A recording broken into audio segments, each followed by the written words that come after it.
Opposition Citizens Coalition for Change (CCC) supporters yesterday clashed with their Zanu PF counterparts, leaving a trail of destruction as tempers flared over the murder of activist Moreblessing Ali in Nyatsime, Chitungwiza. Ali was allegedly killed by well-known Zanu PF activists, including Pius Jamba. Jamba is currently on the run and on the police wanted list. The area resembled a war zone as enraged CCC youths reportedly set ablaze a house belonging to a Zanu PF councillor who was only identified as Marisa and destroyed windows of several shops at Chitungwiza shopping center.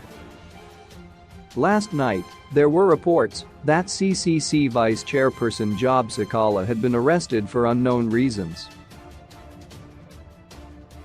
The party's activists also smashed windscreens of several cars at the center before setting up a roadblock at Chitungwiza shopping center, targeting vehicles with Zanu PF stickers. Zanu PF youths, who had been roaming around the center intimidating mourners, were forced to flee after being outnumbered by the CCC youths armed with machetes, axes and sticks. The opposition youth said they were frustrated by the police's failure to arrest suspects linked to Ali's murder, whose mutilated remains were recovered from a disused well at Jamba's house on Saturday, 18 days after her abduction. Zanu PF has claimed Ali was its member. CCC youths ordered journalists not to shoot photographs of their protests. The police reaction team came after the damage had already been done. The Zimbabwe Republic Police is investigating the circumstances which led to the incidences of public violence in Nyatsime area, Chitungwiza this afternoon, police spokesperson Assistant Commissioner Paul Nyathi said in a statement. A detailed statement will be issued as police officers are currently on the ground to ensure that law and order is maintained. Nyatsime, who arrived after the violence had died down, said his party was going to petition the Southern African Development Community over the human rights situation in the country. Politics have divided the country. Zanu PF knows that the writing is on the wall. People are being terrorized every day here in Nyatsime. The liberation struggle was never about forcing people to vote for people they do not like. People should refrain from violence. No politician is worth dying for, Nyatsime said.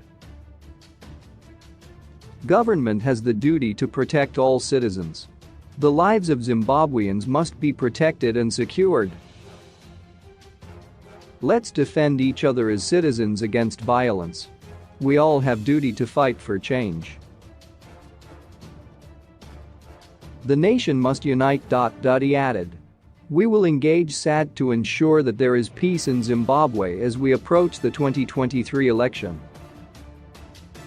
Political violence must not be allowed to escalate. No life must be lost on account of politics. Ali's son, Silence, told mourners that they were living in fear after Zanu PF community leaders in the area threatened them with unspecified action.